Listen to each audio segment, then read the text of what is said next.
Are you a healthcare professional working with breastfeeding infants? Wish you knew more about assessing and treating tongue ties? Earn continuing education credits and transform your practice with the Professional's Guide to Tongue Tie in the Breastfeeding Infant.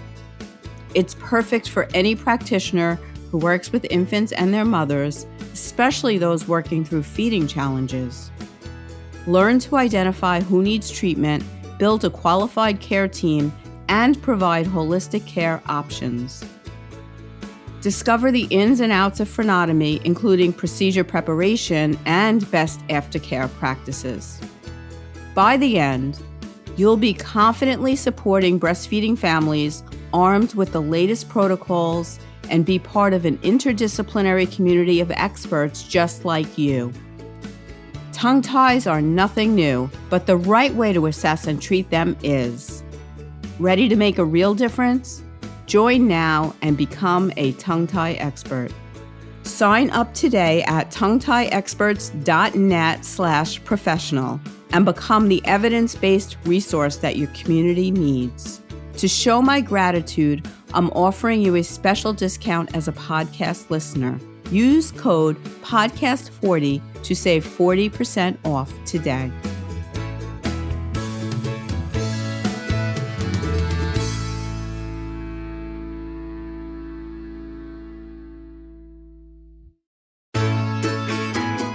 You're listening to the Tongue Tie Experts podcast, a weekly program providing information and support for those families impacted by tongue and lip tie and the professionals caring for them. I'm Lisa Paladino, a midwife and a lactation consultant with over 30 years of experience.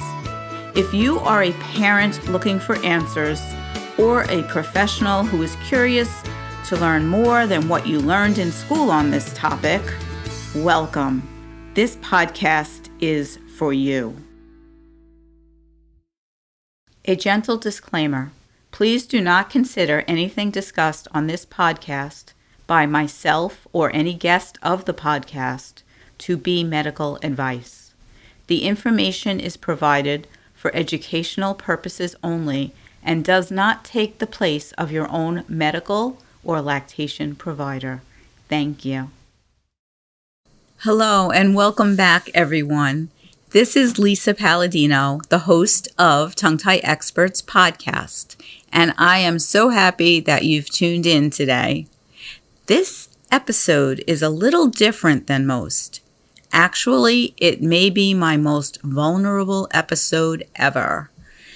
The tables are turned, and you'll hear me being interviewed by Lo Nigrosh about my personal experiences with birth and breastfeeding.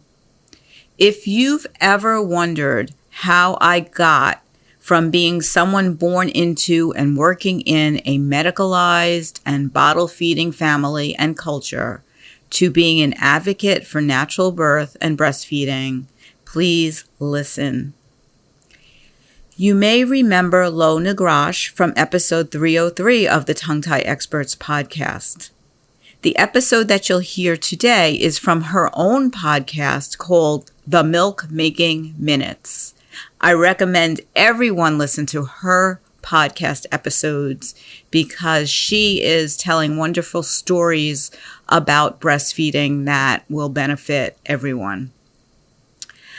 The link to the Milk Making Minutes will be in the show notes, as to the podcast episode that she did with me and all the ways to follow both of us. All of that will be in the show notes.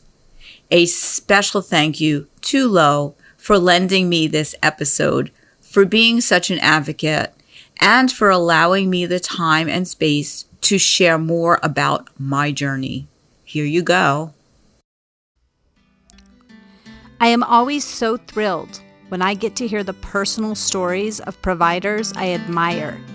And hearing tongue tie expert Lisa Paladino's personal breastfeeding stories gives us an understanding of the cultural changes that happen in her part of the country over the period of a decade and which she helped create. Hearing her stories also gives us hope that more professionals that are creating breastfeeding barriers can be open to changing their minds, just like she did? What are the ways that you have seen your own providers either grow and change as you have presented them with evidence-based information in regards to your own care or that of your baby? Or what are the ways that they have remained rigid? Think about these questions as you listen to this powerful story. My name is Lisa Paladino. I'm a certified nurse midwife, an RN, and an IBCLC. I live in Staten Island, New York, where I'm in private practice for the last 7 years and change. And before that, I worked for a very large hospital system doing all kinds of things. Started as a nurse, worked myself up as a midwife, became a lactation consultant at the same time, started and ran the breastfeeding initiative for many years, trying to become baby friendly, knocking my head against the wall, decided to give it up, save my life, because it was literally killing me to work that hard with not good results and not such a happy place. I specialize in tongue tie. I have 3 children that were born from my body, but I raised 7 children altogether because my sister passed away early and left me with four gifts, as I like to say. And now they're all grown up, and my oldest is 31. They range from 31 to 20, 7 kids in there, and happily married forever, 35 years to my college sweetheart, and we live here very happily. So my life is a lot different right now than so many of your listeners, and yourself included, who have little ones running around. Right. But I do have a grandson who was born in January. And amazing. I ask all of my guests what their exposure to breastfeeding was before having a baby to highlight an important structural barrier: lack of exposure. And for Lisa, her answer to this question highlighted another systemic failure, which was that she had very little exposure, even though she was a nurse working on a labor and delivery floor before she had a baby. Let that sink in. We expect these nurses to help us, but they have so little education on this topic themselves, and they don't even know what they don't know. So you would think, as an RN, at the time I was an RN when I first became a mom, that I would have learned about breastfeeding. But one of my mantras is we do not learn about this in school, right? We don't learn about breastfeeding. We don't learn about tongue tie. We learn that it's important. We learn simple, really, maybe a half hour's worth of knowledge about breastfeeding. My mother did not breastfeed. My grandmother breastfed one of her 4 kids, but only for a little bit, and made it like it wasn't something that she should do. And this is interesting because this was back in the 40s, my grandmother, and she was an immigrant. She was from Syria, and she was led to believe that American women gave their babies formula, and that was the right way to feed their babies. And that she was just being like like somebody to look down upon as an immigrant who wanted to breastfeed her babies because her mother had breastfed her and her siblings. But that was erased from her, from her cultural aspect of what was the right thing to do, which is really sad. That, and also her language. Like, we did not learn Arabic because they were ashamed of it, which is so sad. Like, I wish I could go back and say, Grandma, please keep what you knew, So I was the first one to have a baby. My friends all bottle fed. I had 2 nurse friends that I worked with who were breastfeeders and talked to me about breastfeeding. But other than that, I knew nobody and I knew nothing. I had never seen anybody breastfeed except for the women that breastfed that I took care of in the hospital. And they were looking for me to help them. Yeah. I knew and what nothing. type of unit did you work in the hospital? I worked in postpartum nursery, baby nursery, and then labor and delivery. I was working in labor and delivery when I had my first son. So and I had no experience. I was helping people breastfeed, and I had no idea what to do. It was really kind of sad when I look back on it. Yeah. Yeah. So then he's born.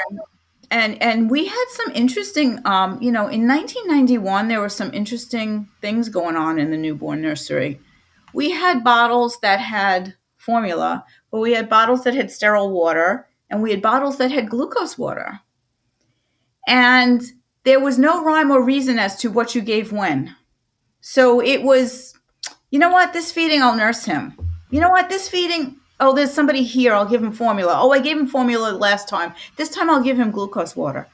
I don't know how he survived. I really don't. But he thrived. But I had no idea what I was doing with nursing. He liked to nurse. I had no pain. But I don't even really think that my milk actually came in fully because I was doing this combination from the beginning. And there came a point where I started to get nervous about having to go back to work. And I was thinking that I would have to start giving more bottles. I never had a pump. I never pumped. Nobody told me that that was important for him anyway. And so I started giving him formula in the bottle more often than I was feeding him. And one day he didn't want the bottle. He just wanted to nurse. And you know that feeling of a baby that like they just start nuzzling and they're like, he did not want the bottle out of the blue. He must have been about 2 months old. So instead of thinking, wow, this is great, he just wants to nurse, I should make more breast milk for him, I decided to cut him off. I was like, well, how am I going to go back to work if he won't take a bottle? I have to stop breastfeeding because he needs to be able to take a bottle. I had no one to ask, no one to guide me. And that's what I did. And I didn't know there was anything wrong with it. In my opinion, like at that point, I was like, yeah, I breastfed my son. Like I went back to work saying, yes, I breastfed him. But when I look back, I call it token breastfeeding. Right? Which now, I never want anybody to feel badly, right? So you know better, you do better. I say that all the time. But somebody listening to me might say, well, you did a good job. You did, yeah, I know that. I don't want anybody who had the same experience as me who feels differently about it to feel badly about what I'm saying, right? You know what I mean? Like there's no judgment here. This was my experience, and knowing what I know now, I want to, again, another reason to bang my head against the wall. Like, wow, he could have been such a great nurser. He had no pain. He's got no tongue tie. He's got the best mouth of any of my kids. He could have been such a great nurser if I knew what to do. After hearing a little bit about how nursing started, I wanted to know what impact the birth might have had on the beginning of her breastfeeding relationship with her son. Lisa described the birth of her son as being traumatic. She is 4'11", and as a labor and delivery nurse who was friends with her providers who decided she should be induced 2 days past her due date, her son was over 7 pounds and had a nuchal cord. His APGAR score was a 7, and he was rushed to the NICU. As you listen to what happened next, think about the impact of the birth of your children on your feeding experiences. This story happened over 30 years ago, yet this exact story is still told daily. And these interventions have long-lasting impacts on our ability to feed our babies.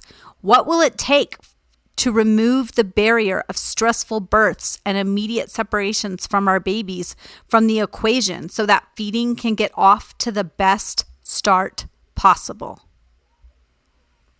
And then when I was recovered, they wheeled me in with a wheelchair, and I literally sat in the middle of a NICU, empty NICU nursery, and nursed him for the first time because I was like, no, I want to. Like, that instinct was there, Okay. I want to be with my baby. I want to nurse my baby.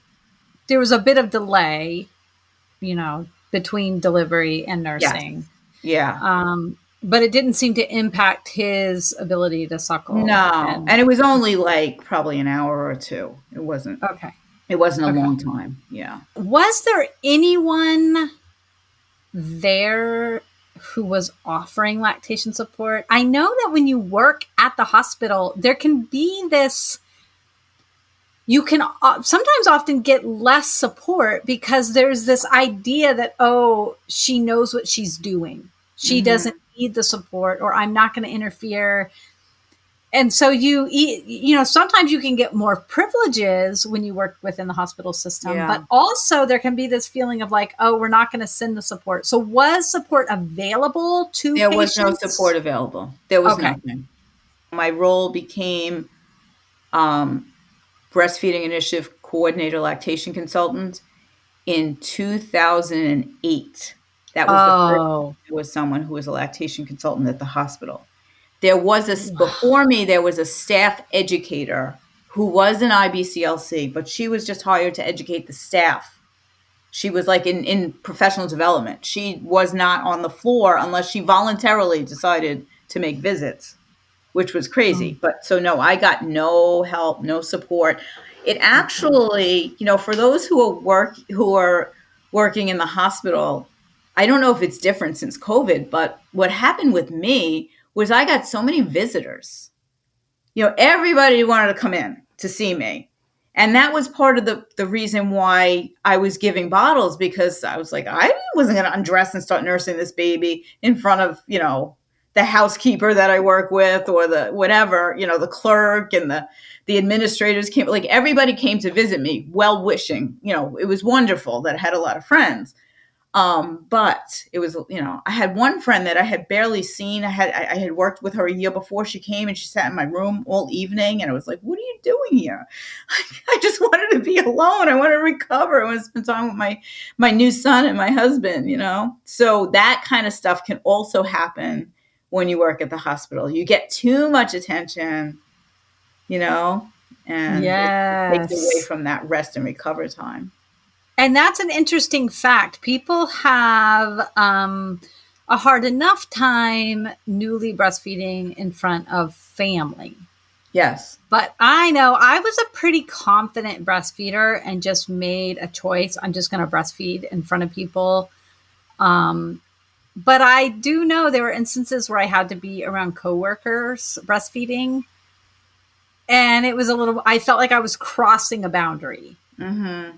A little bit, if I was bringing the baby to work for whatever reason, it was just a little harder to cross that boundary. And so I can imagine being around coworkers coming into your room. In 1991, there was no breastfeeding in public. Right. I mean, this is 1991, Right. If I was in my living room and my father-in-law was there, he'd be like, what do you do? What is she doing? And I was in my own living room, covered up, trying to nurse my son. What is she doing? Or, I have to take him now. He has to eat. Oh, I wanted to hold him more. I got that kind of pressure from my family. Like, he should be ours, not it's important for you to feed him. Kind of. Can't you just give him a bottle so we can hold him longer? Like, that's the kind of Or can I give him the bottle? Right. Yeah, exactly. Yeah, exactly. So, I had all of that. But I think that if I had more, I don't know, experiential support, if I had witnessed any other woman breastfeed, I think that I would have felt stronger in my convictions to prioritize feeding him at the breast. Mm-hmm. And I didn't have that. And I, looking back, I didn't even realize that I didn't know what I was missing. I didn't know what I didn't know. I thought I was doing great, Yeah.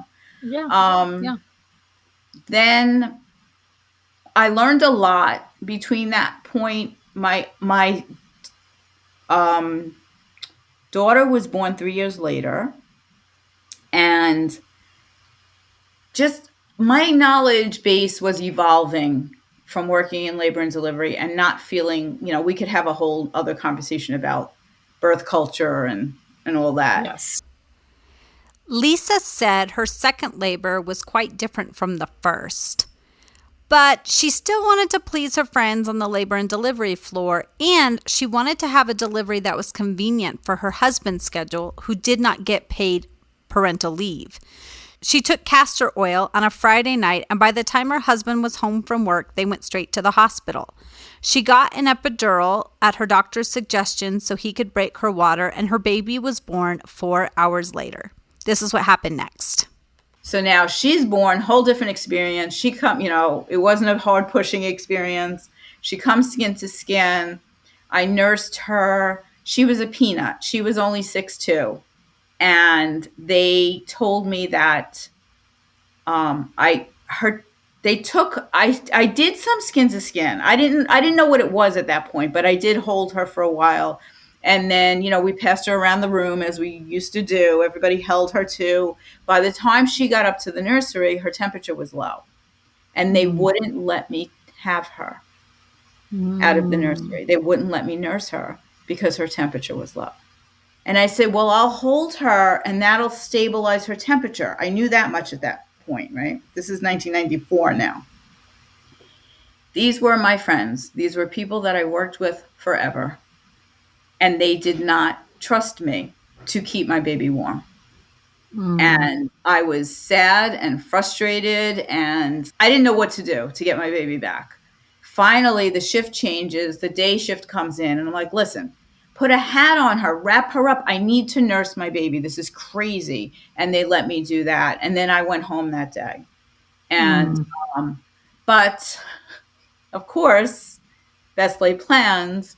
I had an injury at the hospital because when you are an employee of the hospital, you're more prone to things happening to you. While I was having my epidural, after the birth, I was shivering like you normally shiver after birth. And sometimes after a delivery, you get the shakes. And there was this well-meaning nurse who decided to wrap up a heated saline bottle from the heater. We used to have this heater, which is probably still there, that kept the fluids hot for the C-sections. She wrapped it up, put it in a baby blanket, and put it against my hip. And because I was numb, I didn't realize that when I moved, it shifted, and I wound up with a 3rd-degree burn on my hip, which I still have a scar from. So now I have a toddler, a newborn, trying to nurse. It's going pretty well, but I have a 3rd-degree burn on my hip. So I couldn't even sit comfortably. Again, nobody helping me with breastfeeding because nobody knew how to support me with breastfeeding. And I had to get it debrided. I was taking, and at that time I thought it wasn't safe to take any medicine and breastfeed. I had to take Motrin for the pain. And I had to take it, more often than I would have liked to nurse. So I wasn't nursing as often. And I started giving her formula, and she was killing my nipples. Such pain with her latch. And she's this is the one that just made me a grandma. She's 27 years old. She still has a tongue tie. She had a tongue tie. I didn't know about it at the time, but all of the symptoms were there. And I nursed her I went to the pediatrician. The pediatrician told me that I was starving her. And when I look back, she only lost 6%. And she told me I was starving her. She said to me, why are you doing this to yourself? Just give her formula. That was the support I got. So I gave her formula, cold turkey at 3 weeks. I wrapped my breast, put on ice, and weaned her. I was like, I can't do this anymore. There's no reason to do it. I was I was probably a little postpartum depression or PTSD going on at the same time because I had this pain. I had this thing I had to deal with. I was trying to work things out with the hospital because they were nervous because I had an injury. There was a lot of things going on. So I just stopped. And if I could go back, because she's only an N of 1, but she has such a poor immune system. She catches everything that goes by. She had to have her tonsils out when she was 6. She has a milk protein allergy. She's also got an allergy to yeast. She's very sensitive. She cannot, if she had this skin issue that we didn't know what it was. And then when we found out it was dietary intolerances, but she couldn't go in the sun for 5 years. I could not expose her to sunlight. She would just break out all over her body. So so she has a lot of stuff, a lot of stuff that I know that breast milk and avoiding formula would have been helpful for her. And I feel terrible about it, but you know better, you do better. You know better, you do better. And you didn't have anybody helping you. Right. You didn't have any, even your medical providers were pushing you to do what Yeah. you did. Yeah. Right. Yeah. Not only weren't they supporting me, but like I literally got from my pediatrician, like, why would you even do this? You're putting Right. yourself in jail. That's what she told me. You're putting yourself in jail. Yeah. Right. And you know what?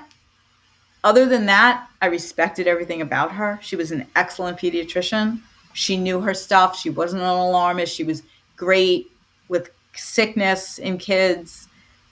She was wonderful, but she knew nothing about breastfeeding. Right. You know? And you and I both know as lactation supporters, it's really hard to walk this tightrope act that we have to do when we're working with clients who are working with their pediatricians, because we don't want to make them distrust their pediatricians, because pediatricians, they're going to be with their pediatricians for 18 years, potentially. And pediatricians, there can be really good pediatricians who just don't know breastfeeding, because the amount of time that they get in med school for breastfeeding education is about 3 hours. Right. It's terrible. It's terrible. Yeah, because it's such a small portion of what their scope is. And so do we wish that they had more breastfeeding information, because that's how they start their relationship with the family? I just wish they knew that they don't know. Like, I wish they knew what they didn't know. Exactly. And it goes beyond breastfeeding. I think it also has to do with the way we raise our kids, baby care in general, right? Yes. So they don't learn how to care for a baby. And then they're looked at as these experts on how to take care of your baby. And I like to turn it around and say, as a parent, you're the expert on how to take care of your baby. You need the pediatrician when your baby's sick, when you have a health question, that kind of thing. And, it's really, I go back and forth, because a lot of times I say, well, it's not their fault. They didn't learn about this in school. But it is their fault, because I didn't learn about this in school either, right? But I saw the needs of the people I'm taking care of, and I kept learning. And same with you, right? You didn't learn about this in any of your schooling, but you see a need and you learn what you need to know to be able to care for the people that come to you for advice and lactation support. Right. I don't think there's really a good excuse. I think that we have to get to a point where we realize that our instincts matter as moms. And even if a kid is sick, our instincts matter as moms. Even if somebody's not getting the right answer from their pediatrician, they should ask someone else. Keep going until it feels right in any subject matter. What I try to do when working with anybody, or even just talking to a friend, is to help them feel like their internal feelings matter. And anytime your feelings are being dismissed by a care provider, that's not okay. No. Even if you do have to come up with another plan, there are times when somebody needs to switch to formula. And it might be because of missteps that happened for weeks. Yeah. It's never a personal failure. I always say it's a systemic failure. Yes. But it might be that you are at the point where it is time to make a different choice. But it's never okay for someone to be dismissive of the grief that someone might be feeling, or of the efforts that have been made to maintain breastfeeding. Right. So I always like to say that it's not just what you're doing, but it's your experience of what you're doing that matters. So your experience breastfeeding matters. So, in the case of nipple pain, right, that matters. It matters even if there's people that believe that it's okay for it to hurt, which is a whole other conversation. But what I say, it's not just about how the baby's doing. It's okay that you're uncomfortable, the baby's gaining weight, And I say, no, your experience, how you feel about how you feed your baby is so important. And that's why I'm sad when I think back from that daughter, my daughter Jess, because I was sad at the time, because I knew it didn't feel right. But I didn't know what to do. And at the time, I sort of just I got through it. I mean, I could go on about the experience of having that wound, and it was open. I had to fight to get extra time off from maternity because the wound was open. And as I was recovering, I started having more sadness about the breastfeeding not working out, and I felt like a failure, As lactation professionals, we constantly are asked why breastfeeding is so hard today. And I can't always point to one reason, but if I had to, this would be it. When you deliver your baby and expect the people who are helping you to take care of your newborn in the early weeks and months to be knowledgeable about breast milk and milk supply and expect them to have the answers, and they act as if they do, answering your questions as if they know the answers, and breastfeeding goes awry, and those same people and everyone else in your life are dismissive of how emotionally painful it is not to be able to feed your baby as you intended, that is a huge barrier. It sets so many of us up for failure. And those providers, be it nurses in the hospital or pediatricians or family care providers, don't know what they don't know. And they don't refer out to those of us who can help. This is a huge gap in the system. And it makes so many of us feel as if we failed and as if breastfeeding is intrinsically difficult instead of a lost art. So then I get pregnant again. 8 years go by. In those 8 years, I take care of my sister's kids. 4 years. Well, 4 years after Jess was born, I got my sister's kids, part-time mostly, but a lot. And so I have How old were the babies? How old were 6 her months children? old. They were twins, were 6 months old at the time. So, and they were preemies. They were born 30 weekers. They were preemies, and she passed away when they were 6 weeks old. Sounds like a really sad story. It's a happy ending because they're beautiful kids and everything is good. And, I miss my sister every day, but it is, it's a wound that is healed over time. I'm close with all 4 of them. It's wonderful. Our kids are like siblings. It's been a wonderful, it takes a village kind of experience, that we've had. But so now I have 6-month-old babies, or starting from when they were born, premature. There was no way she was making breast milk. She had terminal cancer at the time. And I didn't realize the importance of it. When I look back, I would have made milk for those babies. When I look back, they both have asthma. They're healthy, but they have asthma and allergies and like little things. But other than that, they're healthy. So I have the experience of bottle feeding twins. Right? So, that was an adventure. And twins that, had reflux and asthma and in and out of the hospital and all that. So I have completely bottle fed babies. And I have completely breastfed babies because then 4 years after that, I got pregnant again. My older kids were 11 and 8. I get pregnant with my third daughter, who's the baby of the whole tribe. And I decide that by this point, I was already in school. I was working on getting my degree so that I can go back for my midwifery degree.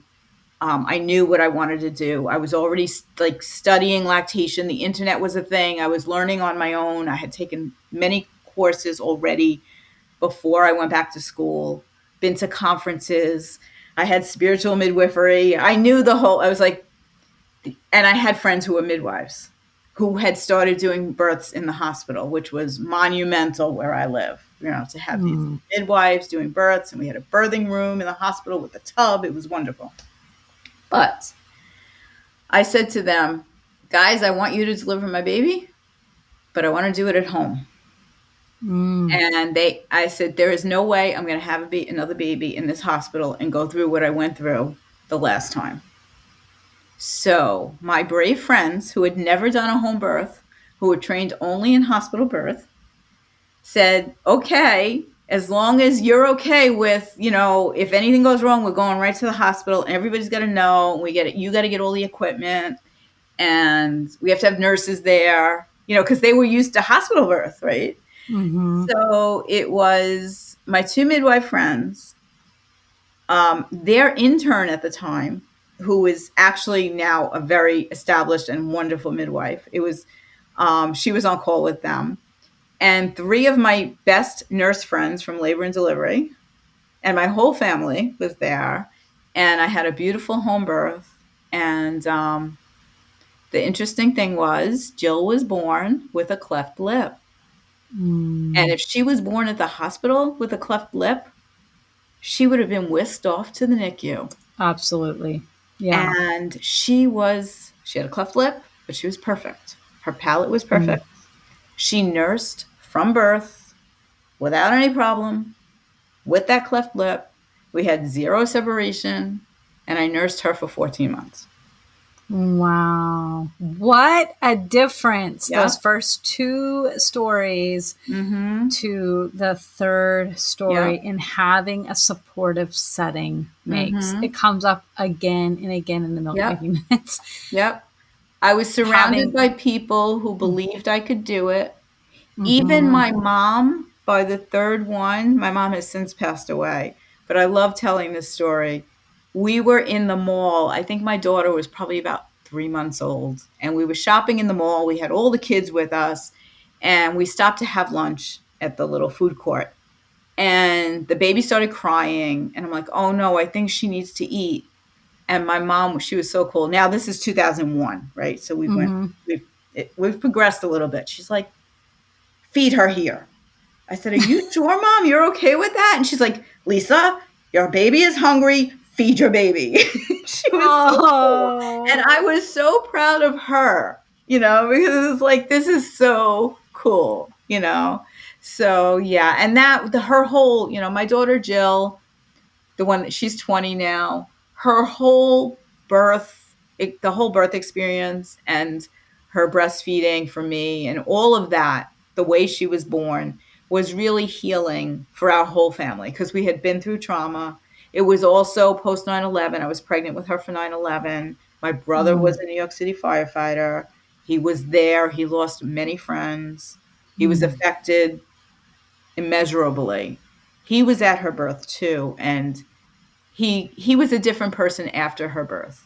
Everybody was everybody was like empowered by me taking birth back, and that's what gave me the push to keep going in my career. I'm like, if I can do this, I can do anything, yeah. So that's my full circle, turnaround from what it was in 91 to what it was in 2001.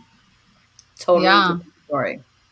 I think that story really illustrates how much birth and breastfeeding matter and why we fight so hard to make it matter. Because some people think, oh, it's just, maybe 6 months of a baby's life, maybe a year of a baby's life, maybe 2 years of a baby and a mother's life. But what you're talking about is something that empowered you to heal from past traumas and to propel forward into the rest of your life with a new power that you had not had before. Right. And it's intergenerational healing as well, because now not only did it help my mom, right, come to terms with what it should be. And she was at my birth and she was so excited. And her and my mother-in-law, while I was in labor, they baked a birthday cake. Right. Oh. So it was so sweet. But anyway, so she was empowered by my power, and so my daughter Jess was 8 years old at the time of the birth, and she was with me. She literally was like holding my legs and rubbing my back and wiping my brow. And she just got pregnant and had a baby. And she had no doubt that she wanted a home birth. She said, Mom, this is how babies are born. Why would I go to the hospital? And, because the only birth experience that she knew of in our family was my birth with Jill, and she was there in my bedroom. So she searched out and she got wonderful home birth midwives. And she had an amazing home birth. and she's, 7 months breastfeeding, just starting on some baby-led weaning, and he's enjoying food and he's doing amazing. Of course, he's got a whole tongue tie story, and we can talk about that another time, but so proud of her. And knowing that if I hadn't done what I had done for her sister's birth, my daughter's trajectory would be different. Mm-hmm. And her son's trajectory would be different. Mm-hmm. It's like a ripple effect. Yeah. Every time I feel like what I'm doing is really hard, as a mother or as a practitioner, I just remember that it's going to be easier for my children. Yes. Yes. And it does make an impact because I don't want them to struggle as much as I've struggled. Right. Right. And even the fact of the topic of like nursing in public. Nobody was nursing in public when I had my son. Even when I had Jill, when I was confident to kind of nurse in public, it was still a thing, but I nursed her in a lot of places because I had other kids. So I was always out, and people were like, I remember being at a basketball game and I had people going, what is she doing? And someone said, I think she's feeding the baby. Nobody knew this where I lived. It was crazy. But now my daughter nurses everywhere. Right. And so the ripple effect over generations really does matter. Honestly, she had no problems at all. I never had pain. I never had engorgement, never had any clogged ducts. She nursed, she grew. She was an efficient nurser. At 3 months old, she had to have surgery to repair it, which was hard. But by then I was like a really brave mama. Like I changed from my younger days, and I was like, this kid is, I'm going to nurse her as soon as she comes out of surgery. And because she couldn't nurse right before surgery. And then I think the dentist that did the surgery, I think he was a little afraid of me because I was like, this is what I'm doing. Okay. And he's like, okay. So she comes out, it was sad to leave her for surgery, but then I met her in the recovery room and she was screaming. So I grabbed her off the bed and I latched her. I sat on the bed and I latched her, and all of the nurses and techs, they were all trying to like get her vitals and stuff like that. And I was like, wait. And I latched her and she stopped crying and she started nursing, and they were like, you can't do that. Like, try and stop me, because if she's nursing, she's going to be quiet, and now you can take her vital signs, and I'm not putting it down. Right.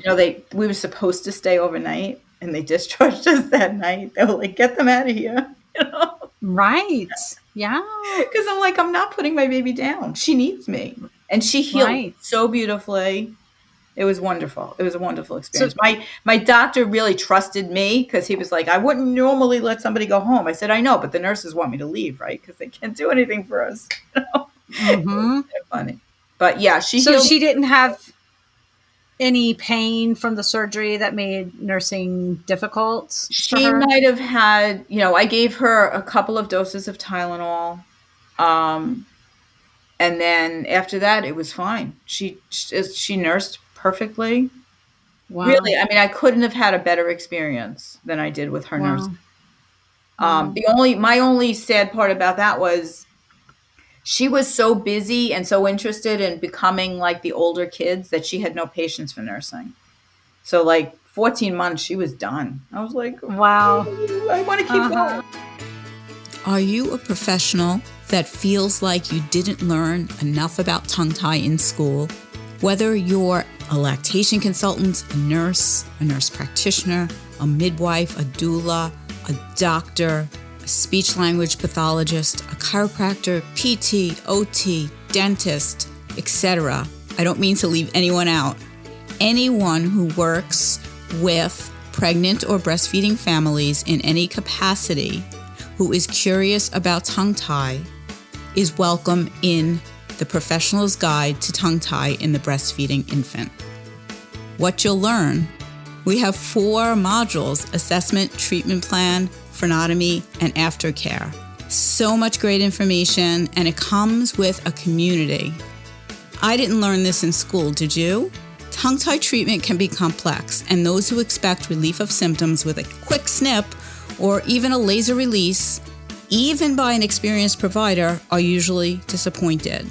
Join me to learn protocols that offer an organized and simplified plan to support families through decision-making, preparation, treatment plans, procedure if needed, and aftercare. Learn the teamwork model of care. Knowing why and which providers are necessary will make things easier for you and provide effective outcomes for your patients. Please sign up today. The link is in the show notes, but you can go to my website, tonguetieexperts.net, go to the professional tab. And one last thing, since you listen to my podcast, you'll get 15% off just by using the coupon code podcast15, and the word podcast is all in caps. Can't wait to see you in the group. Take care. I hear this story again and again that mothers come to their voice through breastfeeding. Yes. They come to find their voice and their ability to take control and take charge of their children's life through breastfeeding. Yep. And I also hear the opposite, that when control gets taken away from them, I hear it often if they have a baby who's in the NICU for any amount of time, and suddenly there's somebody telling them what their baby's schedule is, when they can touch their baby, when they can hold their baby, that then once the baby is released to them, it's very hard to then start making decisions for the baby. Yes. I have seen that, and I've seen that in patients that come to me. And I've also kind of been on that end of it. When my sister had the babies and they were 30-weekers, and in 1998, a 30-weeker was more preterm than it is now, right? It was a big deal. But they were miracle babies. They did so well. But so well that at 4 weeks old, they were like, guess what? Alex can come home tomorrow. And we were like, what? We're not ready for him? And then they just kind of like, okay, here's your baby, go. And now you're like, wait, but you've been doing all this stuff to my baby. And now I just have to take him home and do what? They're like, just treat him like a normal baby. Like, but he's not a normal baby. Like, it was mind blowing. So I do empathize with those moms who have been in that place. It's a scary thing. I just think it's a good reminder, both to practitioners, like, give the families as much power as you can and as much decision-making autonomy as you can. And to the families, if you're feeling out of control, that can bleed over into toddlerhood, into the preschool years, into the school years, where you feel like you're constantly giving your power away with your children. And that's why these breastfeeding conversations are so important. And it's why we talk about it so much, because it's not just the months that your baby is breastfeeding. No. And to slide it back and go back to birth, the way birth. And so many women take back their experience like I did, not with the first one, sometimes with the second one, sometimes not with the second one. Sometimes it takes more, because you just keep learning and getting stronger and realizing that you've got nothing to lose. You're in charge of yourself, but it's very hard. Especially, I was young. I was a baby, I was a baby having a baby the first time. I didn't know. And I thought I knew because I was a nurse, which is crazy because I knew nothing. Yeah. And I was a nurse. Yeah.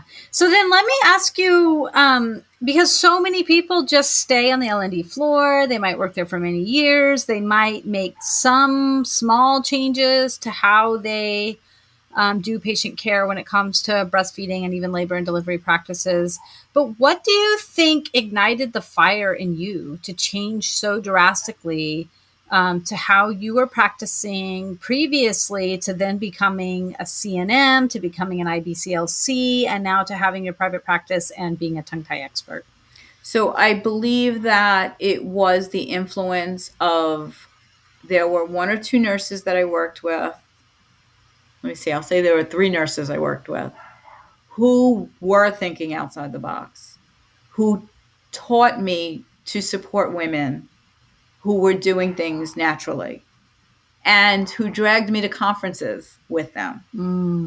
And then there were this group of nurses. There were 2 of them from the hospital that started out going back to school and becoming midwives and coming back to our hospital after having worked as a nurse there, coming back and saying, we want to start Staten Island Midwifery Associates. We want to have a midwifery-based business here. And they did. And they hired nurses from the hospital to work in their office. They had health fairs where they taught about natural birth. There, I learned from their patients, from taking care of their patients. It like lit a fire in me. And yeah, it's amazing the impact that a couple of people can make. Yes. You know, positively or negatively. Yeah. Yeah. Yeah. So then now you have your own private practice and you serve all types of people, but you specialize in tongue tie. How did that passion grow in you for helping people with tongue tie? So I worked in an outpatient clinic. I became an IBCLC. And in 1 week, I had 3 patients that I could not help. Like, I tried everything. I tried different holds. I tried whatever. Could not get what I knew. I couldn't get 3 different babies to latch. And one of the moms said to me, somebody said that maybe my baby has a tongue tie.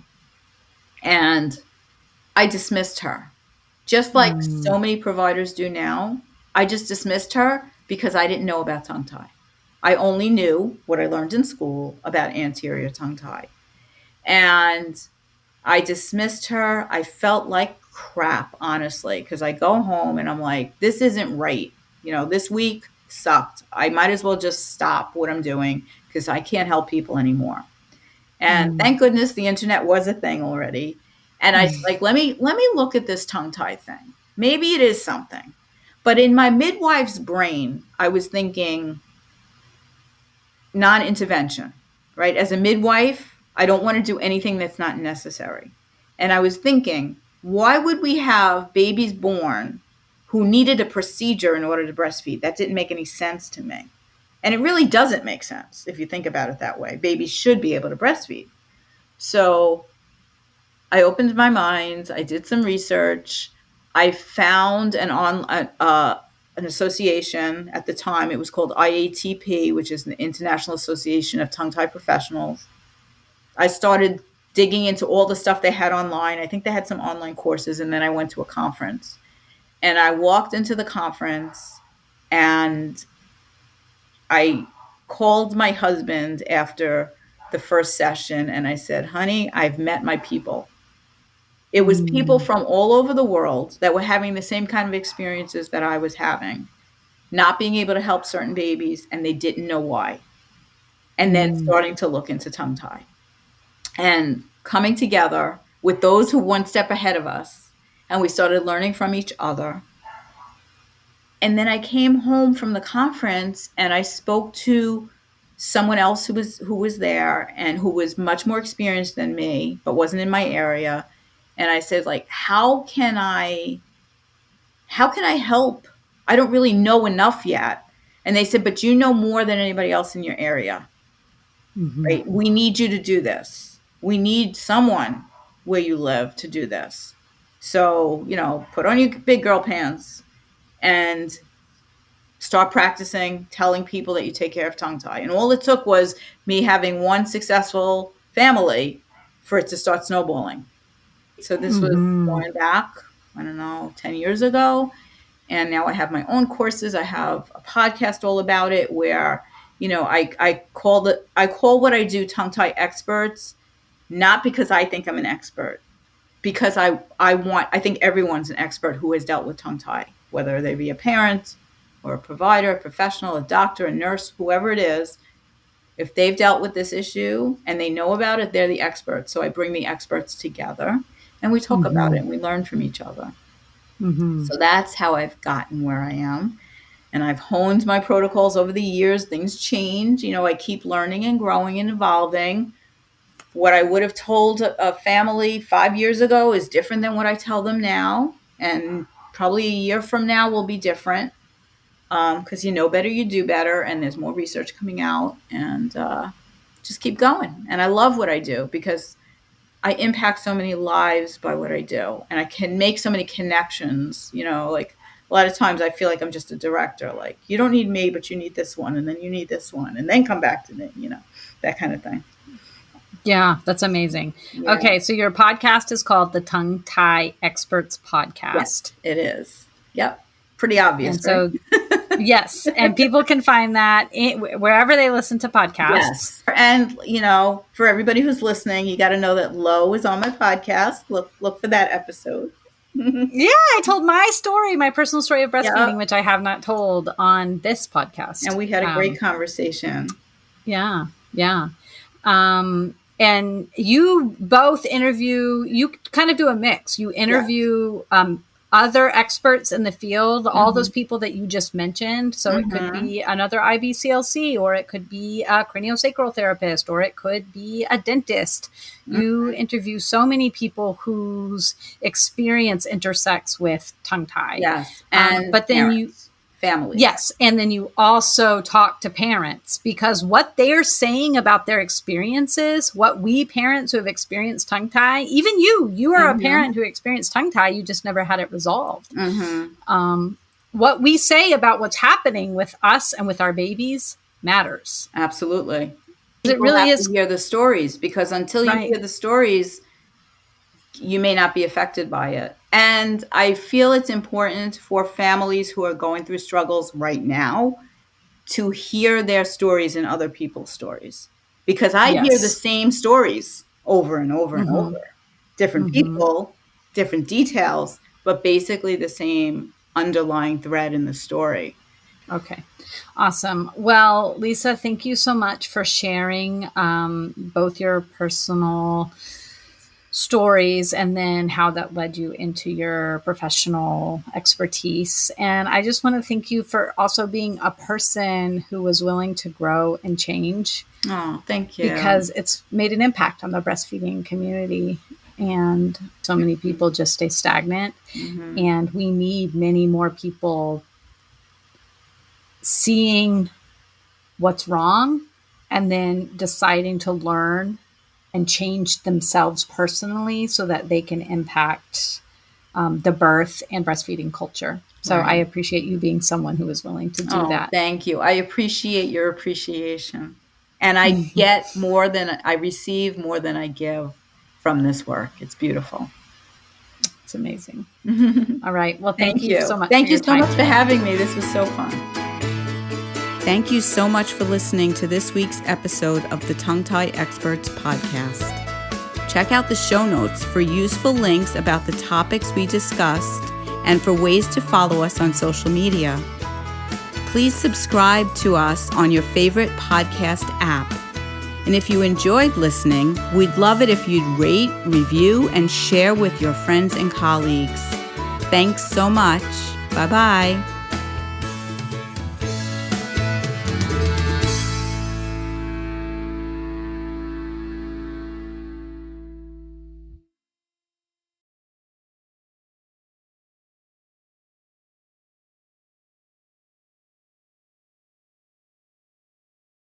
Tongue-tie cases can be confusing, but what if you had a place to ask questions, learn from experts, and connect with professionals who truly understand? That's exactly what you'll get when you join Tongue-tie Experts Insiders. It includes monthly online meetups with me, Lisa Paladino, expert guest speakers sharing the latest research and best practices, a private community of other professionals ready to support you every step of the way. For just $19.99 a month, you'll never have to navigate tongue-tie cases alone again. Join the community today. Your future self and your patients will thank you. Sign up now at tonguetieexperts.net/insiders.